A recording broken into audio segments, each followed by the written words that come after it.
Hello everyone, welcome back another video. मैं हूं दानिश और आप सभी का स्वागत है आपके सपने यूट्यूब चैनल ईजीसी में। सो माय डियर फ्रेंड्स, आज के इस वीडियो में हम लोग बात करने वाले हैं प्रेजेंट परफेक्ट टेंस के बारे में। गाइस, मैं आपको बता दूं कि प्रेजेंट परफेक्ट टेंस से पहले मैं ऑलरेडी 2 वीडियो अपलोड कर चुका हूं टेंस के बारे में, जो कि पहला आपका प्रेजेंट इंडेफिनिट टेंस और दूसरा आपका प्रेजेंट कॉन्टिन्यूअस टेंस। तो अगर आप चैनल पे नए हैं तो प्लीज आप जाइए, पहले चैनल को विजिट कीजिए और उस दोनों वीडियोस को देख ले, ताकि आपको ये वीडियो आपको अच्छी तरह से समझ में आए।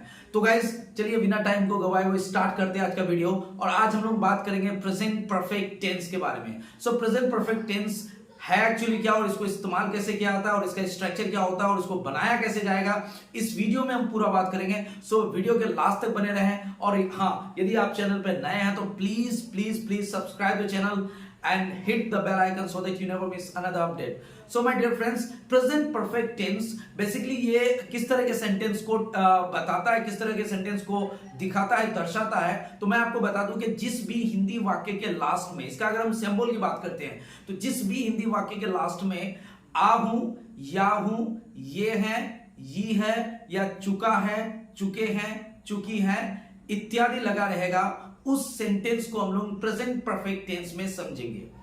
याद रहे, सिंबल आपका रहेगा आ हूं, या हूं, ये है, ये है, चुका है, चुके हैं, चुकी हैं। इनमें से कोई भी अगर आपके हिंदी वाक्य के लास्ट में रहे तो समझ जाइएगा कि ये पूरा सेंटेंस प्रेजेंट परफेक्ट टेंस में है।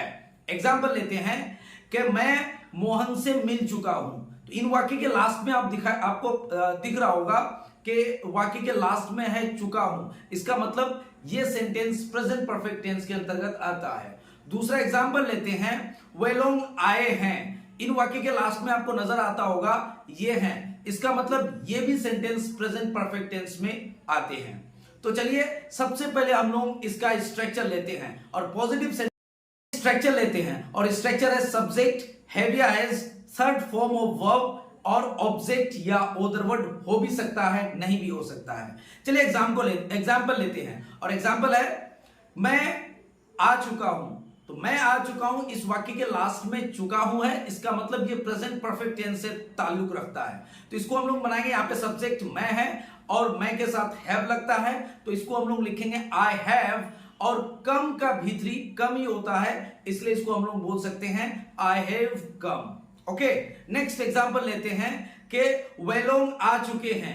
इस वाक्य के लास्ट में चुके हैं, इसका मतलब कि ये भी सेंटेंस प्रेजेंट परफेक्ट टेंस में है और पॉजिटिव है, इसलिए इस सेंटेंस को ऐसे बोलेंगे कि दे हैव कम। नेक्स्ट और एग्जांपल लेते हैं कि सोहन अंग्रेजी बोला है। सोहन अंग्रेजी बोला है, इस वाक्य के लास्ट में आ है। इसका मतलब ये भी सेंटेंस आपका प्रेजेंट परफेक्ट टेंस से ताल्लुक रखता है। इसको हम लोग बनाएंगे सोहन हैज स्पोकन इंग्लिश। मैं आपको बता दूं कि हैव या हैज कहां पे लगता है।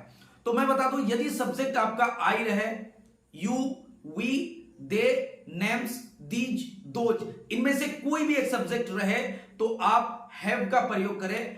और या फिर he, she, it, name, this, that, इनमें से कोई भी एक सब्जेक्ट रहे तो आप हैज का प्रयोग करें। तो चलिए नेक्स्ट हम लोग लेते हैं नेगेटिव सेंटेंस। नेगेटिव सेंटेंस का स्ट्रक्चर होता है सब्जेक्ट, हैव या हैज, नॉट, वर्ब का थर्ड फॉर्म, नेक्स्ट इसका ऑब्जेक्ट या ओदर वर्ड हो भी सकता है, नहीं भी हो सकता है। एग्जांपल लेते हैं, मैं खाना नहीं खा चुका हूं। सो इसको हम लोग बनाएंगे I have not eaten food. वे लोग नहीं आए हैं, दे हैव नॉट कम। मैं अंग्रेजी नहीं बोल चुका हूं, so I have not spoken English. Next लेते हैं, और नेक्स्ट है आपका interrogative sentence. So interrogative sentence का स्ट्रक्चर है हैव या has, subject, third form of verb, object या अदर वर्ड हो भी सकता है, नहीं भी हो सकता है। चलिए इसका एग्जांपल लेते हैं, क्या आपने ताजमहल देखा है। सो इस वाक्य के लास्ट में आ है, इसका मतलब यह वाक्य प्रेजेंट परफेक्ट टेंस से है। इसको हम लोग बनाएंगे, क्या पहले आ गया है इसलिए हेल्पिंग वर्ब पहले आएगा। सो have you seen the Taj Mahal, have you seen the Taj Mahal. Next example लेते हैं, क्या सोहन आ चुका है। सो यहां पे सब्जेक्ट सोहन है और सोहन के साथ कोई एक नाम है, और मैंने आप लोगों को अभी बताया कि किसी एक नाम के साथ हम लोग हैज लगाएंगे।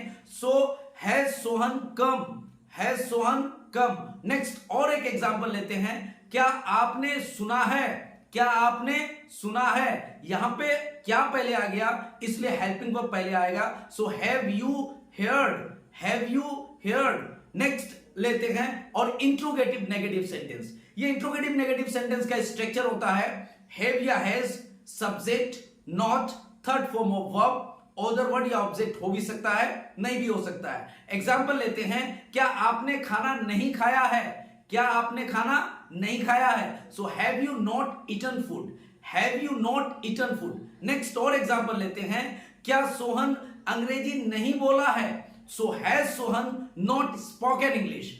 अब लेते हैं WH sentence. So WH sentence का स्ट्रक्चर होता है WH वर्ड, हैव या हैज, सब्जेक्ट, वर्ब का तीसरा फॉर्म, ऑब्जेक्ट या अदर वर्ड हो भी सकता है, नहीं भी हो सकता है। एग्जांपल लेते हैं, आप कैसे बोल चुके हैं, आप कैसे बोल चुके हैं। So how have you spoken, how have you spoken. Next example लेते हैं, वह कैसे खेल चुकी है। सो वह कैसे खेल चुकी है, how has she played.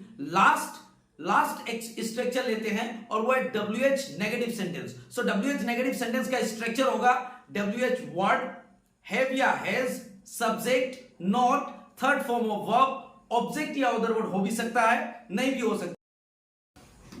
Example लेते हैं, आप वहां क्यों नहीं गए हैं, आप वहां क्यों नहीं गए हैं। सो इसको हम लोग बनाएंगे why have you not gone there, why have you not gone there। Next example लेते हैं कि तुमने उनसे क्यों नहीं पूछा है। सो इसको हम लोग बनाएंगे why have you not asked him, why have you not asked him। Next और लास्ट एग्जांपल लेते हैं, सीता कैसे नहीं पूछी है, सीता कैसे नहीं पूछी है। So how has Sita not asked, how has Sita not asked. तो ये था आपका present perfect tense. Present perfect tense में इतना ही है। मिलते हैं हम लोग नेक्स्ट वीडियो में, तब तक आप अपना ख्याल रखिए, बाय बाय।